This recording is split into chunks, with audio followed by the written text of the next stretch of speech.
In our small rural town, Instagram wasn't just an app. It was a window to the outside world. With barely 700 followers, I was practically a local celebrity. Not that it mattered much. Life here moved slow, like molasses dripping from a jar, and social media was our escape, a tether to something bigger.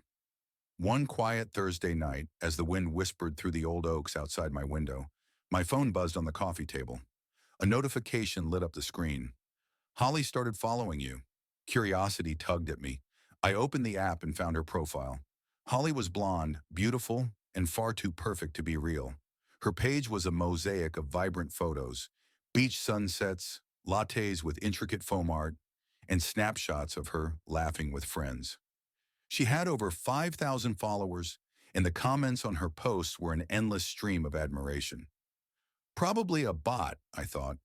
But as I was about to close the app, a message popped up. Hey, I don't usually do this, but I think you're really cute. I stared at the screen, my heart skipping a beat. It wasn't every day someone like her slid into my DMS. Feeling a mix of skepticism and flattery, I replied, Thanks, you're pretty cute too. The conversation flowed like we'd known each other for years. We talked about school, favorite movies, and music. She told me she loved small towns and that big cities overwhelmed her. By the end of the chat, she'd given me her number and suggested we meet up.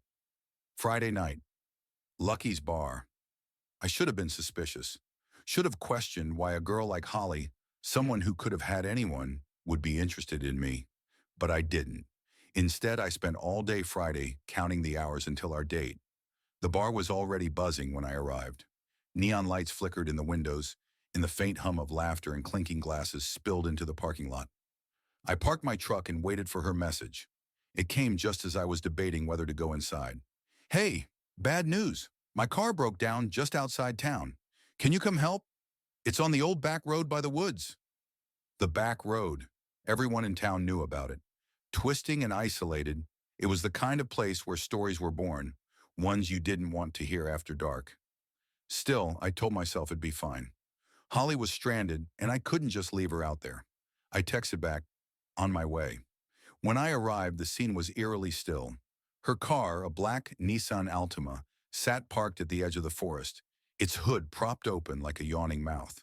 The trees loomed tall, their bare branches clawing at the night sky. I pulled over and got out, the gravel crunching beneath my boots.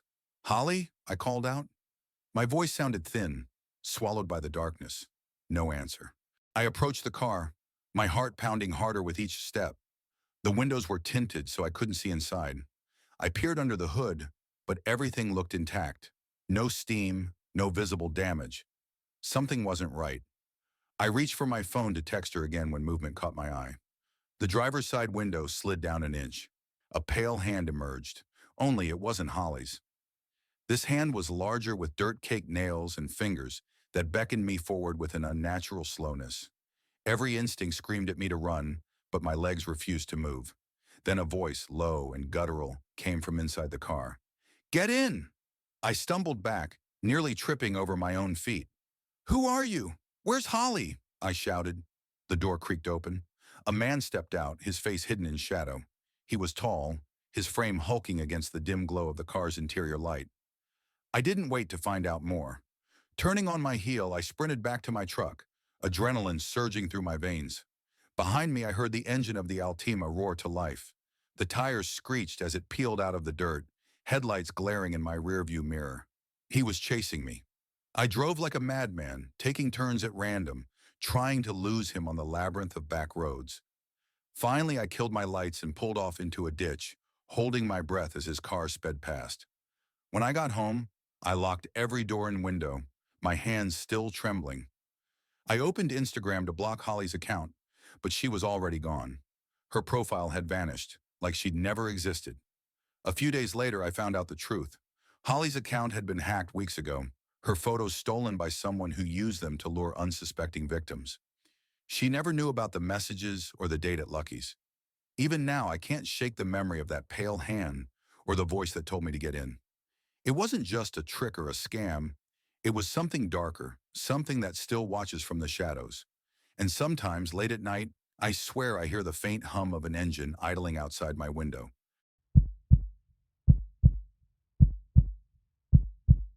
I've always loved Instagram. With 1,500 followers, my account was public, a little window into my life that anyone could peer through. It felt harmless, a way to share snapshots of my world, to collect likes and comments like digital postcards from strangers. One day I noticed a peculiar presence among the usual flood of likes and emojis. A man had left 3 flame emojis under a photo of me at the beach. His profile was sparse, almost an afterthought. 3 awkward selfies, 80 followers, and over 200 following. Something about it felt off. His presence lingered. Each time I posted a new photo, his comments appeared, creeping closer to the line of decency. Hot, he wrote under one. Then came the private messages. Hey, I just wanted to say you're beautiful, he typed, even if I'm like 30 years older than you. I replied out of politeness, a brief thanks I immediately regretted. His next message chilled me. I'd kill to meet a girl like you. Maybe one day I will LOL. I stopped responding. I blocked him after he commented on a picture of my sister and me, calling us so cute. It felt wrong, invasive, but I figured that would be the end of it. That night the air felt heavy. I was in the bathroom doing my nails, the muted hum of a quiet house wrapping around me like a blanket. My sister Carol was in her room, her laughter occasionally filtering down the hall. Through the frosted bathroom window, I noticed it. A car parked out front, its headlights off. It wasn't a neighbor's car. We lived on a dead-end street. Strangers didn't belong here. The car was partially obscured by the hedge that separated our house from the neighbor's yard. The darkened windows made it impossible to see inside. I shut the blind, but unease settled over me. When it was time to leave for a friend's gathering, I stepped outside, the car still parked there, like a shadow waiting for its moment. My footsteps echoed in the stillness as I approached my own car. The other vehicle sat silent, watching. Later that night, tipsy but cautious, I returned home. The car hadn't moved. My heart began to race as I parked and approached the front door. My hands trembled as I fumbled with my keys, the weight of the car's presence pressing against me. The door wouldn't unlock. I rang the bell, but my sister didn't answer. When I finally found my keys and stepped inside, the house was unnervingly quiet. Carol's room was dark, her door ajar. Carol, I whispered. The faintest sound answered, a stifled whimper coming from her closet. I crept toward it, my breath shallow, my hands shaking. When I opened the door, Carol was crouched inside, her tear-streaked face staring back at me. She pressed her finger to her lips, trembling. Then I saw him. A man stood in the center of her room, his figure framed by the moonlight, filtering through the blinds. He was still, like a predator waiting to pounce. My mind screamed at me to run. Grabbing Carol's hand, we bolted, his heavy footsteps pounding behind us. I threw the car door open, pushing her inside before slamming it shut and locking it. He was on us in an instant, his fists smashing against the window. The car wouldn't start. My hands fumbled with the ignition as his shadow loomed over us. Finally, the engine roared to life, and I backed out, the tires screeching against the pavement. He ran back to his car, a black Maxima, and sped off in another direction. When the police arrived, they found the ladder he had used to climb up to Carol's window. The man was gone, but his presence lingered like the smell of something rotten. I told the officers about his Instagram messages, but his account had vanished, erased as if he'd never existed. Now I keep my profile private, the blinds shut tight, and a knife under my pillow.